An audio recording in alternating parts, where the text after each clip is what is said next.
उत्तर प्रदेश की राजनीति में एक बार फिर बहुजन समाज पार्टी सक्रिय नजर आ रही है। बसपा प्रमुख मायावती अब अपने पुराने और अनुभवी नेता की घर वापसी कराने की तैयारी में जुट गई हैं। दोस्तों, माना यह जा रहा है कि 2027 विधानसभा चुनाव को देखते हुए पार्टी संगठन को मजबूत करने के लिए ये बड़ा कदम उठाया जा रहा है। दरअसल हाल ही में हुई बैठकों में मायावती ने पार्टी पदाधिकारियों को साफ निर्देश दिए हैं कि ऐसे नेताओं को फिर से बसपा से जोड़ा जाए जिनकी अपने क्षेत्र में मजबूत पकड़ है। साथ ही उन पुराने नेताओं को भी वापस लाने की कोशिश की जाए जो किसी वजह से पार्टी छोड़कर दूसरी पार्टियों में चले गए थे।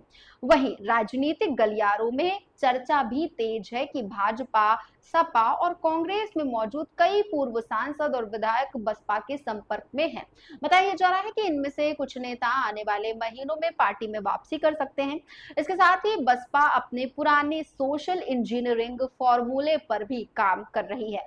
साल 2007 में दलित, ब्राह्मण, मुस्लिम और पिछड़े वर्गों को साथ लेकर बसपा ने पूर्ण बहुमत की सरकार बनाई थी। अब मायावती उसी रणनीति को दोबारा मजबूत करने की कोशिश कर रही हैं। इसी कड़ी में वरिष्ठ नेता सतीश चंद्र मिश्रा को ब्राह्मण समाज, उमाशंकर सिंह को क्षत्रिय समाज और विश्वनाथ पाल को अति पिछड़े वर्गों के बीच काम करने की जिम्मेदारी भी दी गई है। वहीं मुस्लिम समाज को जोड़ने के लिए भी विशेष अभियान चलाने की तैयारी है। दूसरी ओर बसपा की बढ़ती सक्रियता ने सपा और भाजपा दोनों की चिंता भी बढ़ा दी है।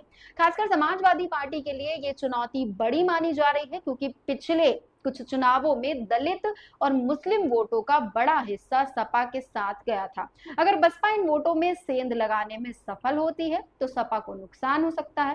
राजनीतिक जानकारों का मानना यह है कि पुराने नेताओं की वापसी से बसपा को संगठनात्मक मजबूती मिलेगी। साथ ही कार्यकर्ताओं को का जो मनोबल है वो भी बढ़ेगा। कई पुराने नेता पार्टी की ताकत और कमजोरियों को अच्छी तरह से जानते हैं, इसलिए उनका अनुभव चुनावी रणनीति में मददगार साबित हो सकता है।